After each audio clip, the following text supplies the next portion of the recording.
여러분 한 주간 동안도 평안하셨습니까? 여러분의 삶 가운데 우리 주님이 주시는 은혜, 특별히 하나님이 주시는 평안과 또 영육의 강건함이 여러분 가운데 충만하시기를 간절히 축복합니다.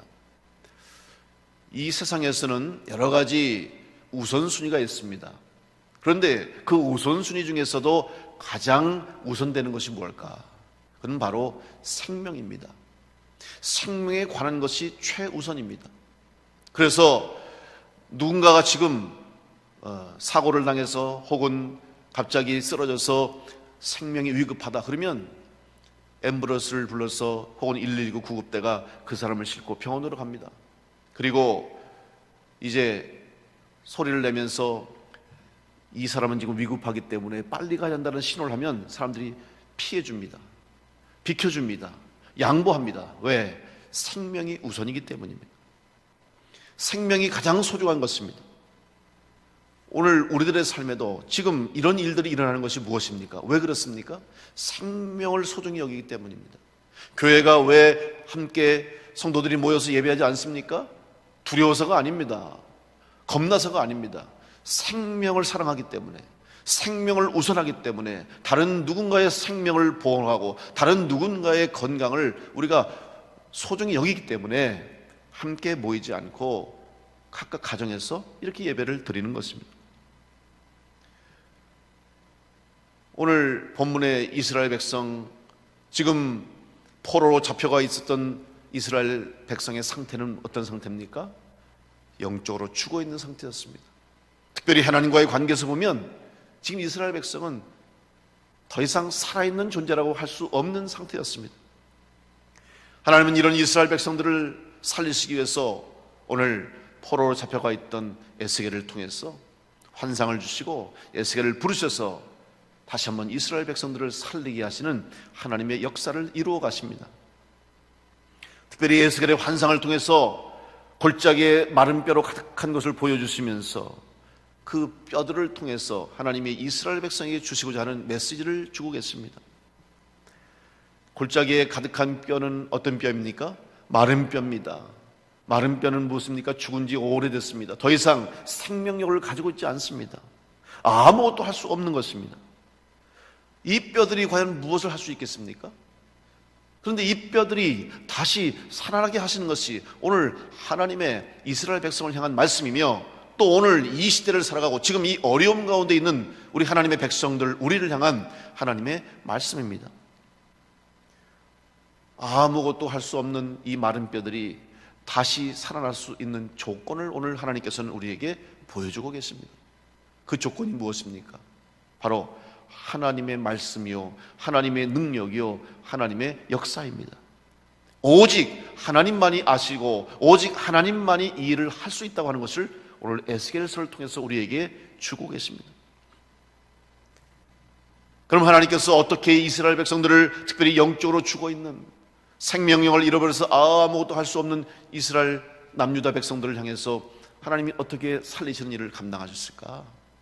오늘 이 마른 뼈를 통해서, 또 이 마른 뼈가 살아나는 이 하나님의 기적의 환상을 보면서 오늘 우리에게 주시는 하나님의 음성을 듣게 되기를 원합니다.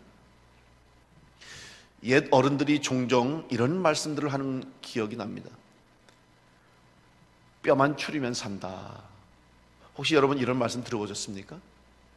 누가 다쳐서 아파하고 힘들어하고 또 어려운 삶의 환경, 형편 때문에 낙심하고 절망할 때 어른들이 그런 말씀을 종종 하세요. 야, 걱정하지 마라. 뼈만 추리면 산다. 여러분, 이게 무슨 말일까요?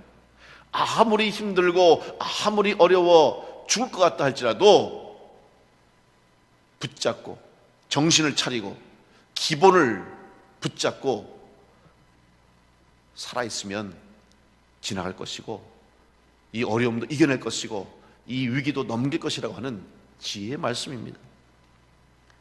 오늘 우리 성도에게 있어서 당하는 위기와 오늘 우리 한국교회와 전 세계 교회가 당하는 이 영적 위기와 어려움 속에서 오늘 우리가 할 수 있는 것은 뭘까? 바로 오늘 에스겔이 하나님으로 받은 이 환상 속에 마른 뼈와 같은 오늘 우리들의 상황 속에서 하나님께서 말씀하시고 하나님의 은혜가 임하고 하나님의 기적이 임하면 살아날 수 있고, 생명을 얻을 수 있고 하나님의 군대가 될 수 있다고 하는 소망을 갖게 되는 것입니다. 오늘 여러분에게 주신 이 어려움, 또 오늘 우리에게 주신 이 말할 수 없는 힘든 상황, 이 속에서 오늘 여러분 절망이 아닌 하나님의 소망을 발견할 수 있길 바라고, 또 하나님의 능력을 발견할 수 있는 성도를 될 수 있기를 간절히 축원합니다. 에스겔이 본 환상에 보면 골짜기의 뼈를 말씀하고 있습니다. 사망의 골짜기와 같은 절망과 죽음과 같은 우리 인생의 고난 속에서 결국 우리가 붙잡고 있는 것이 무엇인가? 이 뼈가 의미하는 것이 무엇일까? 저는 그것을 오늘 우리들의 믿음이라고 생각합니다. 아무것도 가지지 못하고 모든 것을 다 잃어버리고 아무것도 할 수 없는 상황이 있다 할지라도 우리의 삶의 우리의 육체의 여러분 가장 중심이 뭡니까?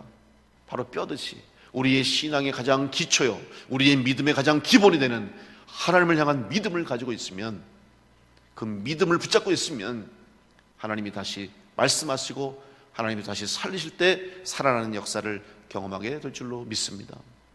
믿음을 지켜야 되는 거예요. 우리의 영적인 가장 기초가 되는 믿음을 지키는 자가 될 때에 그 믿음을 붙잡고 있는 자에게 살아나는 기적의 역사가 있게 될 줄로 믿습니다.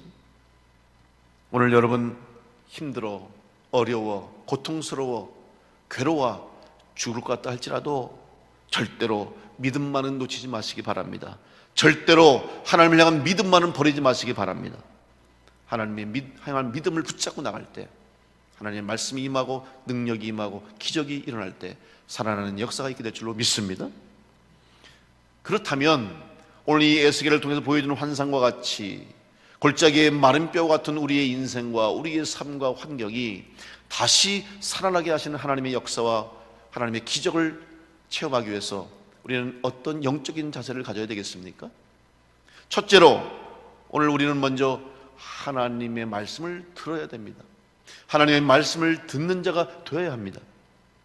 하나님의 말씀은 생명의 말씀입니다. 하나님께서는 말씀으로 천지를 창조하셨습니다. 하나님 말씀에 순종하면 살아나게 되는 것입니다. 그러나 하나님 말씀에 불순종하면 죽습니다. 하나님 말씀에 불순종하면 저주에 빠지게 됩니다. 하나님 말씀을 들을 수 있는 것이 은혜입니다. 하나님 말씀을 들을 수 있는 자가 복받은 자입니다. 하나님 말씀을 듣는 자는 바로 하나님의 주권을 인정하는 자요, 또 하나님이 인도하시는 삶에 순종하는 자라고 할 수 있습니다. 아담과 하와가 하나님의 창조하심에 따라서 이제 에덴 동산에서 살게 됐습니다.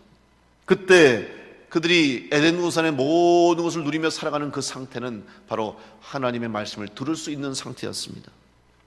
그런데 죄가 그들 가운데 들어오고 죄의 유혹을 이기지 못하고 범죄하게 됐을 때 어떤 일이 생겼습니까? 하나님 말씀을 듣지 못하게 됐고 하나님 말씀 앞에 나오지 못하는 신세가 된 것입니다. 하나님의 주권을 부인한 것이죠. 하나님의 말씀에 불순종함으로 하나님을 향한 믿음을 버린 것입니다. 바로 선악을 알게 하는 나무의 열매에 관심을 가진 것이 바로 하나님 말씀을 듣지 않았다는 것입니다. 여러분 한번 생각해 보세요. 에덴 동산에 선악을 알게 하는 나무가 처음부터 있었습니다. 늘 보았습니다. 매일매일 지나다니면서 그 열매를 보았을 것입니다. 항상 그 자리에 있었을 것입니다. 그런데 왜 그날에만 하와에게, 아담에게 이 열매가 보암직도 하고 먹음직하게 보였겠습니까? 그것은 바로 하나님의 말씀을 듣지 않았기 때문입니다. 하나님의 말씀을 듣지 못하게 됐을 때 그들의 눈이 어두워졌고 그들의 생각이 멈췄습니다. 불순종하게 된 것이죠. 이제 하나님 말씀에 따르지 않아도 된다는 생각을 하게 됩니다. 하나님 말씀을 듣지 않아도 된다고 생각합니다. 아니요, 심지어 더 나아가서 하나님 말씀대로 행동하지 않고 오히려 저 열매를 먹으면 눈이 밝아지고 내가 하나님과 같아지겠다고 하는 교만한 마음이 그들 속에 들어오게 된 것입니다. 하나님의 말씀을 듣는 것보다 마귀의 유혹의 소리를 더 들었기 때문입니다. 오늘 우리가 하나님 말씀을 듣지 못하게 될 때 마귀의 유혹이 악한 영들의 소리가 우리를 유혹합니다. 결국 불순종의 길로 갈 수밖에 없게 되는 것입니다. 오늘 여러분 심령 가운데 오직 하나님의 음성만이 들릴 수 있도록 하나님 말씀에 귀를 기울이고 하나님 말씀을 듣기 위해서 최선을 다하는 영적 생활에 힘써주시는 성도가 될 수 있기를 간절히 축원합니다. 오늘 에스겔 이 골짜기의 마른 뼈들은 자기 스스로는 아무것도 할 수 없는 존재였습니다. 오늘 이스라엘 백성, 특별히 이제 남유다 백성들의 영적 상태를 보여주는 것입니다. 유다는 주전 586년에 바벨론에 의해서 나라가 망했습니다. 사람들은 바벨론의 포로로 잡혀갔습니다. 에스겔은 포로로 잡혀가 있는 그발 강가에서 소명을 받고 낙심 중에 절망 중에 영적으로 죽어있는 그들을 향해서 하나님의 말씀을 전하는 사명을 감당했습니다. 그리고 환상 중에 오늘 골짜기의 마른 뼈와 같은 이 이스라엘 백성들의 모습을 보게 하십니다. 그들에게는 더 이상 소망이 없었습니다. 그들은 마른 뼈처럼 아무것도 할 수 없는 완전한 절망의 상황에 놓여 있었습니다. 오늘 하나님께서는 이런 이스라엘 백성들을 지금 가장 비참한 상태로 가장 처절한 절망 가운데로 그들을 끌어내셨습니다. 이유가 무엇입니까? 무엇 때문에 하나님이 택하신 백성, 하나님이 복 주시겠다고 약속한 백성을 이렇게 망하게 하시고 포로로 잡혀가게 하시고 절망 가운데 놓이게 하셨습니까? 그것은 바로 하나님의 말씀을 듣게 하시기 위함이었습니다. 이미 하나님께서는 수많은 선지자를 보내서 이스라엘 백성에게 경고하셨습니다. 또 하나님 말씀을 전하셨습니다. 돌아오기를 원하셨습니다. 그럼에도 불구하고 이스라엘 백성들 교만 속에 살아왔던 것 같습니다.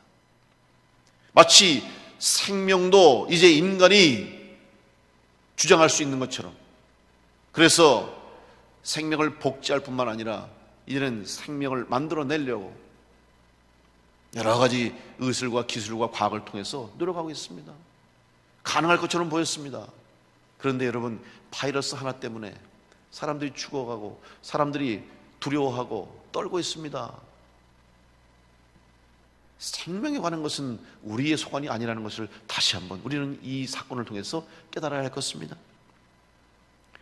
하나님께서 주신 생명은 하나님에 속한 것이라는 것을 우리는 고백하지 않을 수가 없습니다. 인간에게서 가장 소중한 이 생명, 바로 이것이 하나님께 속한 것이고 또 하나님이 주장하신다는 것을 우리는 고백해야 합니다. 그러므로 하나님의 말씀을 소홀히 여기고 그 말씀에 귀를 막고 있었던 우리들로 하여금 우리는 어찌할 수 없이 하나님의 말씀을 다시 듣게 하시는, 또 다시 한번 하나님을 향해서 무릎을 꿇고 하나님을 향해서 겸손히 하나님의 음성에 귀를 기울이게 하시기 위해서 하나님이 우리 가운데 이런 상황을 주셨다고 우리는 생각할 수 있습니다. 그동안 우리는 하나님의 높고 기쁘신 뜻을 알지 못하고 도망가려고만 했던 우리들의 교만한 마음을 이제는 다 내려놓고 어리석음을 깨닫고 회개하며 하나님 말씀을 듣고 하나님의 뜻을 깨닫고 하나님의 말씀대로 순종하는 성도가 되어야 할 줄로 믿습니다. 바로 하나님 말씀을 듣는 자가 살아날 수 있다고 하는 것을 기억하시고, 오늘도 하나님 말씀을 듣게 하시기 위해서 우리 가운데 이 어려움과 또 이 시험과 위기를 주셨다는 것을 여러분 깨달으시고 다시 한번 하나님의 음성에 귀를 기울이시고 하나님 말씀을 향해서 집중할 수 있는 은혜가 있게 되시기를 간절히 축원합니다. 하나님 말씀이 임하는 곳에 기적이 나타나고 하나님 말씀이 있는 곳에 생명이 역사가 나타날 것이고 하나님 말씀에 순종하는 자가 살아나는 역사가 있게 될 줄로 믿습니다. 여러분의 가정, 여러분의 심령, 여러분의 삶 가운데 다시 한번 하나님의 말씀이 살아 역사하여서 살아나게 되는 은혜가 있게 되시기를 간절히 축원합니다. 두 번째, 다시 살게 하신 하나님의 역사를 경험하기 위해서는 우리는 주님 안에서 서로 연결돼야 합니다. 생명이 이 세상에 존재하기 위해서는 혼자 스스로 할 수 없습니다. 반드시 도움을 주고 받아야 합니다. 이 생명을 서로 유지하기 위해서 존재하는 방식에 따라서 우리는 몇 가지의 생명, 또 몇 가지의 이 삶의 관계, 또 이 생명을 유지하는 관계를 구분할 수 있습니다. 첫째로는 다른 존재에 붙어서 그 생명과 양분을 빼앗아가며 살아가는 방식이 있죠. 바로 기생입니다. 대표적으로 기생충을 들 수 있죠. 사람의 몸속에 아니면 짐승의 몸속에 들어가서 그 숙주를 삼고 숙주로부터 양분을 빼앗아서 존재하는 방식입니다. 우리 사회에도 이렇게 기생충처럼 살아가는 기생하는 사람들이 많이 있습니다. 다른 사람의 것을 빼앗으려고만 하고 다른 사람의 것을 탐하고 그래서 정신적, 경제적으로 착취하며 다른 사람들의 것을 앗아가는 삶이 있습니다. 이것은 서로 살리는 것이 아닙니다. 내가 살고자 다른 사람을 죽이는 것이에요. 내가 살기 위해서 다른 사람 누구 것을 빼앗아오는 것입니다. 일방적인 희생이 강요되고 이 상태를 이어가며 결국은 그 사람을 죽게 만드는 것이고 그 사람의 죽음은 어떻게 됩니까? 결국은 자기 자신도 죽는 거예요. 이거는 둘 다 망하는 길이죠. 이에 반해 공생은 함께 공존하는 삶을 의미하는 것입니다. 어느 한쪽에만 이익을 주는 것이 아니라 또 서로 상대방의 피해를 강요하지 않습니다. 서로에게 필요한 만큼의 유익을 주는 관계라고 할 수 있죠. 어찌 보면 오늘 우리가 살아가는 이 세상 사람들의 기본적인 삶의 관계가 아닌가. 사회적 관계의 기본이 바로 공생이라고 생각이 됩니다. 일종의 거래적 관계라고 할 수 있죠. 그래서 상대방을 향한 어떤 사랑, 애정 그것이 있어서가 아니라 서로 존재하기 위해서 어떻게 보면 내가 존재하기 위해서 다른 사람에게 필요한 것을 주는 관계, 암묵적으로 약속하고 계약에 의한 관계라고 할 수 있습니다. 그런데 이 관계도 불완전한 관계입니다. 어느 한쪽이든지 더 이상 유익이 되지 않고 또 자기에게 피해가 온다고 생각되면 상대방을 향한 관계를 끊어버립니다. 이 역시 비참한 결과로 이어질 수 있는 것이죠. 또 하나의 관계가 있습니다. 이것은 상생의 관계입니다. 함께 공존하는 공생을 할 뿐만 아니라 서로에게 유익을 주기 위한 관계, 또 생명을 나눠주는 관계라고 할 수 있습니다. 상대방이 있기 때문에 서로에게 유익이 되고 복이 됩니다. 단지 이 유익만 주는 것이 아니라 삶의 기쁨을 주고 의미를 줄 수 있는 관계입니다. 그래서 함께 공동체를 이루며 함께 살아가는 그런 관계라고 할 수 있죠. 그래서 우리가 바라보고 꿈꿔야 할 그 관계가 바로 이 상생의 관계입니다. 상생을 얘기하면 어떤 분들은 혹시 증산도와 같은 그들의 도를 얘기하는 것이 아닌가 이렇게 생각하실 분이 계실 텐데, 여러분, 증산도에서 말하는 상생, 이것은 철저한 인본주의에 기인한 것입니다. 서로 살리는 관계는 중요해요. 또 서로에게 유익이 되는 것 필요합니다. 그런데 가장 중요한 사실을 그들은 놓치고 있습니다. 사람이 다른 사람에게 영향을 줄 수는 있어요. 또 어떤 사람은 정말 다른 사람에게 도움을 주는 삶을 살고 있습니다. 그러나 여러분, 이 생명이 어디로부터 왔는지를 생각해야 됩니다. 이 생명이 누구에게로부터 주어졌느냐? 바로 하나님이 주셨다는 사실, 하나님이 주신 생명이라는 사실을 잃어버린다는 거예요. 사람이 줄 수 있는 것은 한계가 있습니다. 사람이 다른 사람에게 영향을 끼칠 수 있는 것은 한계가 있다는 거예요. 바로 생명의 주인 되시는 하나님을 생각하지 못하고 한 인간의 뛰어남과 한 인간의 어떤 깨달음만이 이 천지의 모든 이론, 이 우주의 모든 것을 다 알고 있는 것처럼 착각해서는 안 된다는 것이죠. 오늘 우리 그리스도인들은 하나님께서 주신 생명 안에서 서로 연결되어 있는 존재라는 사실을 깨닫고, 특별히 주님의 몸된 교회 안에서 우리들은 이 주님의 몸된 교회를 이루고 있는 지체라는 사실을 다시 한번 기억하시고 서로를 살리고 서로를 위하는 삶을 살아가는 성도들 될 수 있기를 간절히 축원합니다. 에덴 동산의 선악과를 범한 죄의 결과로 우리는 죽음을 맞게 됐습니다. 죽음으로 끝나는 인생이 되어버렸습니다. 그런데 하나님께서는 이러한 인간들을 긍휼히 여기셔서 다시 살게 하시고 영원히 살게 하시는 생명의 구원의 은혜를 허락해 주셨습니다. 바로 우리에게 새 생명을 주시고 구원의 삶을 살게 하시기 위해서 예수 그리스도를 보내주셨습니다. 우리 인간이 반드시 감당해야 할 죄의 대가인 죽음, 반드시 인간이 해결받아야 할 이 죄의 문제를 대신 해결해 주시기 위해서 예수 그리스도께서 이 땅에 오셨고, 또 예수님께서 우리의 죄를 대신하시기 위해서 십자가에서 죽으시고 우리의 죄를 담당해 주셨습니다. 이것이 바로 십자가의 은혜요, 이것이 바로 예수 그리스도의 구원이요, 바로 하나님의 은혜인 줄로 믿습니다.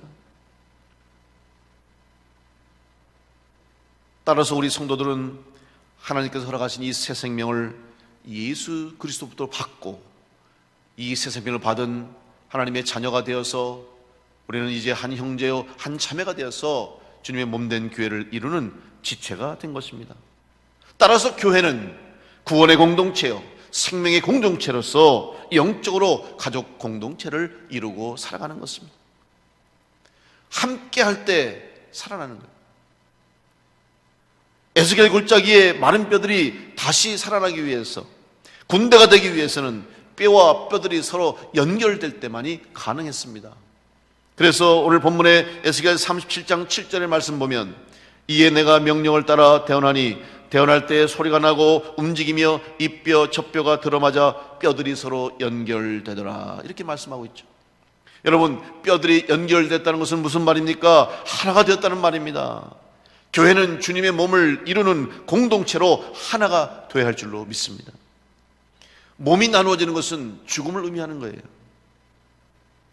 그리스도 안에서 서로 연결되어 하나가 되고, 예수님이 우리에게 허락하신 십자가의 사랑 안에서 하나가 될 때 우리는 살아있는 교회가 되고 살아있는 그리스도인이 되는 것입니다. 하나가 된다는 의미는 무엇입니까? 항상 함께하는 것이죠. 기쁠 때는 함께하고, 좋을 때는 함께하고, 슬픈 일이 생기고 어려운 일이 생기고 힘든 일이 생기면 모른 체 한다면 이것은 하나가 아닙니다. 오히려 힘들고 어렵고 괴롭고 슬플 때 함께해야 그게 바로 한 몸을 이룬 그리스도인의 삶을 사는 것입니다. 낙심하게 되고 병들게 되고 영육간에 약해지게 되면 우리의 믿음이 흔들립니다. 시험에 들 수 있습니다. 이것을 바로 막기 위해서, 또 다시 힘을 얻어서 영육의 강건함을 얻어서 다시 새롭게 힘을 얻어서 살아나게 하기 위해서 성도들이 필요한 것입니다. 교회가 필요한 것입니다.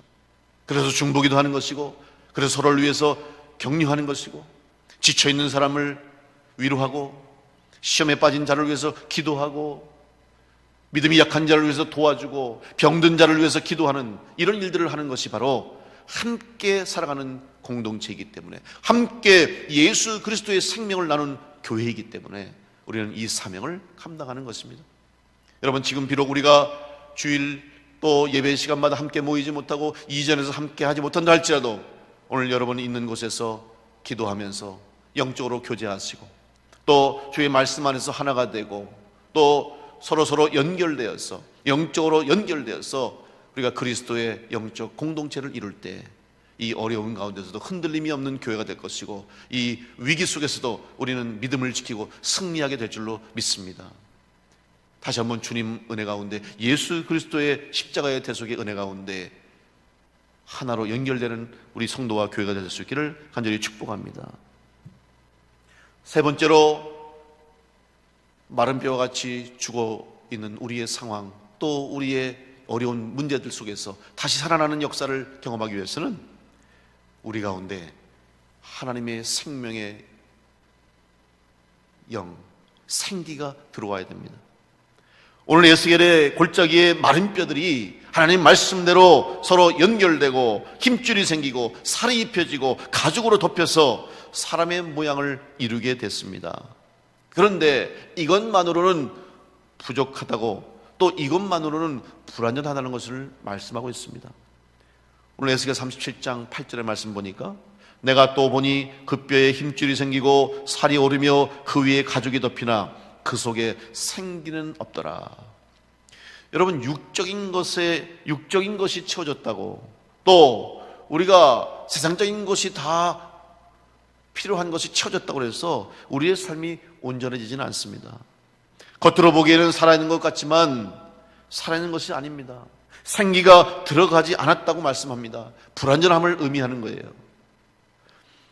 9절에도 말씀하시죠. 또 내게 이르시되 인자야 너는 생기를 향하여 대언하라.